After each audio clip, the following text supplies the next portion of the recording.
Protein is going to be required for every function of the body. The roles are quite diverse because they can be used for structure or they can be used as regulatory agents. And the fact that they are so versatile is what makes them so important. So let's take a closer look at what they can actually do in terms of roles. They are a major part of every single type of muscle. So there's going to be 3 types of muscle cells: skeletal muscle, cardiac muscle, and smooth muscle. They are catalysts for reactions. So they are involved in chemical reactions because they act as enzymes. There's an entire category of hormones, protein-based hormones, that are produced and secreted by the endocrine system, which are regulatory agents. And they are also going to help regulate the fluid balance in your plasma. They act as regulators for the acid-base balance.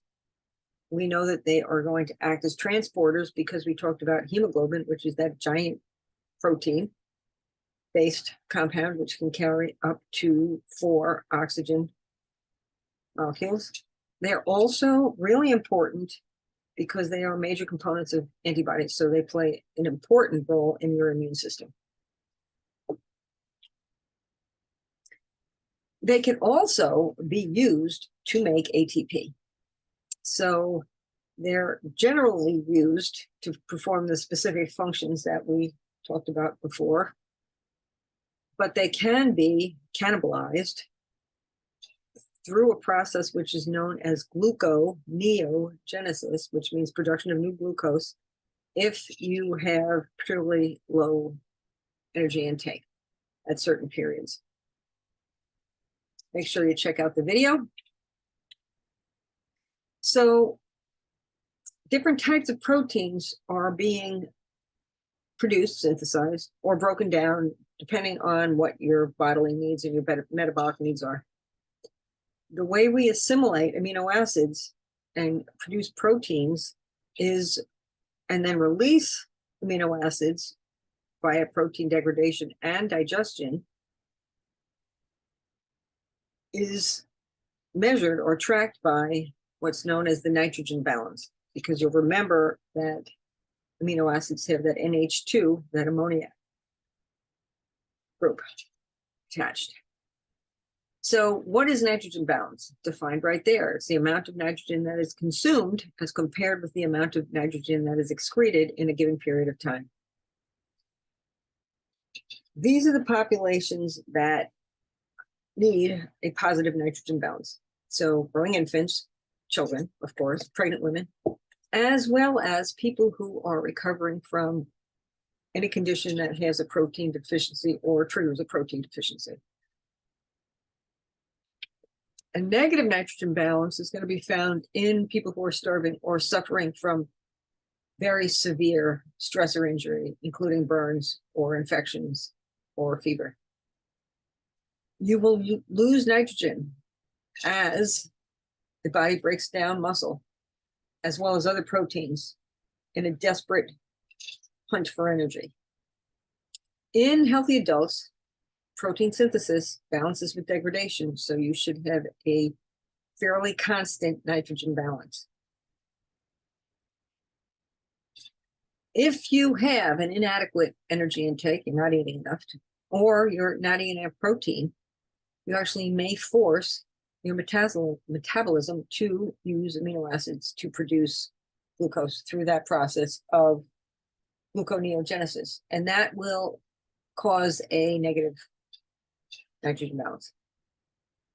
And of course, we know if you eat anything in excess, that will be converted and stored as body fat.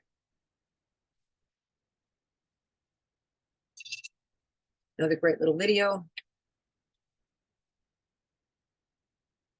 Let's talk a little bit about protein quality. I'm just going to jump into this for a couple of slides, and then I'm going to cut this section short because I'd rather give you short videos than really, really long ones. So when you're looking at your nutrition, you really need to consider the quality of the protein. Because in order to make sufficient protein for keeping your body alive and keeping your metabolism running appropriately, a cell has to have all of the amino acid it needs available all at once, in other words, simultaneously. The liver does a great job of producing any non-essential amino acids that might be in short supply, which means that protein production at the ribosome can continue at the cellular level. There are what are known as limiting amino acids. So if an essential amino acid is in low amounts or is actually missing, a cell will actually start to dismantle the proteins in it to make that essential amino acid. So to prevent the breakdown of cellular proteins, you actually have to supply that protein via your diet. And the diet has to supply at least 9 essential amino acids. The ones that are most likely to be limited in a diet are going to be lysine, methionine, threonine, and tryptophan. And when those guys are missing, you're going to end up with protein deficits.